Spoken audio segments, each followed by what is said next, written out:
मध्य प्रदेश के जनसंपर्क मंत्री पत्रकारों से हुए रूबरू, गिनाई उपलब्धियां। खबर मध्य प्रदेश के रीवा से है, जहां मध्य प्रदेश के जनसंपर्क मंत्री व रीवा विधायक राजेंद्र शुक्ल पत्रकारों के भोज कार्यक्रम में शरीक हुए।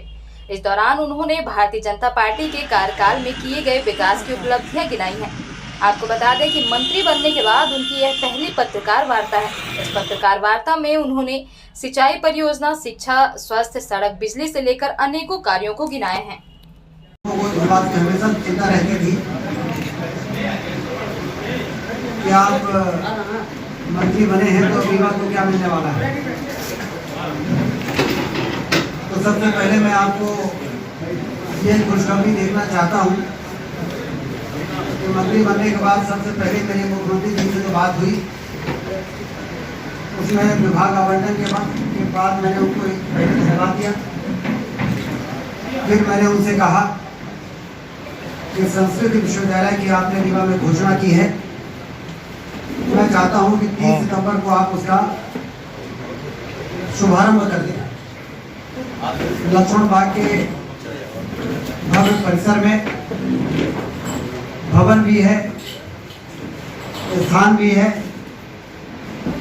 गौरवशाली इतिहास संस्कृत से जुड़ा हुआ भी है। वहां पर पूरे मध्य प्रदेश में जितने संस्कृत विद्यालय और महाविद्यालय हैं, उसमें से आधे हमारे विंध्य क्षेत्र में है और आधे भी बाकी मध्य प्रदेश में है। विश्वविद्यालय उज्जैन में आपकी घोषणा के बाद खुल गया था, तब भी मैंने अशासकीय संकल्प विधानसभा में प्रस्तुत किया था कि हमारा अधिकार है ये हमको मिलना चाहिए था। तो मुख्यमंत्री जी ने कहा था कि अभी तो वहाँ पर घोषणा कर दिया, वहाँ पर खुल रहा है, लेकिन रीवा में भी विश्वविद्यालय खुलना चाहिए, इसके लिए जरूर हम फैसला करेंगे। तो मुझे बताते हुए बहुत प्रसन्नता है कि कैबिनेट की बैठक के तत्काल बाद प्रमुख सचिव उच्च शिक्षा,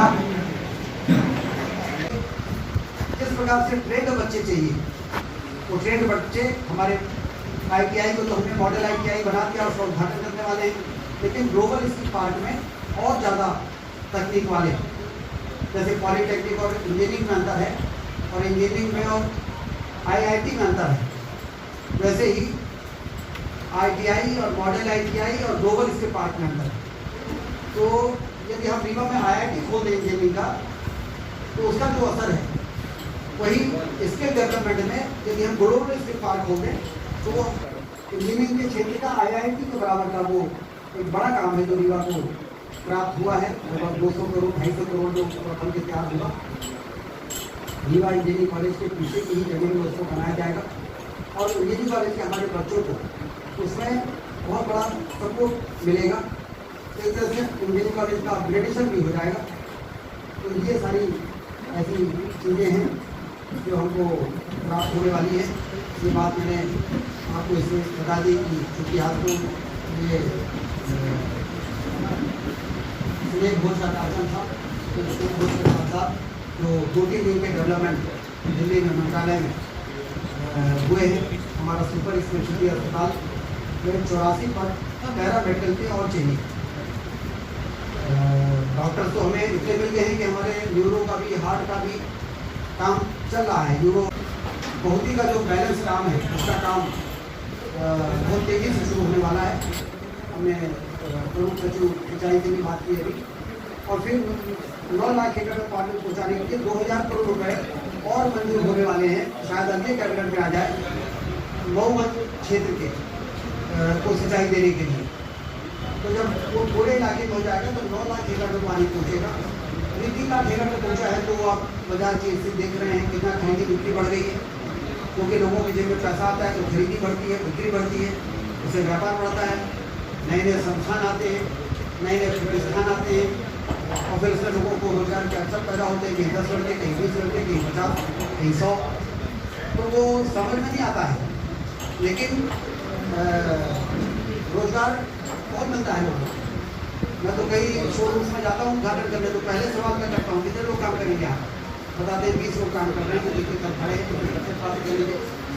तो जब उनसे खर्चे लेते हैं तो मालूम पड़ता है कि कोई पटरा का है, कोई खतरा के हैं, कोई खैरा के हैं।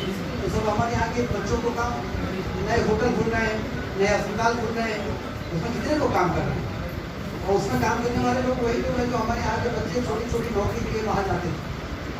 तो हमारा रीवा पिछले भारतीय जनता पार्टी की सरकार बनने के बाद से लगातार तरक्की की राह पर है।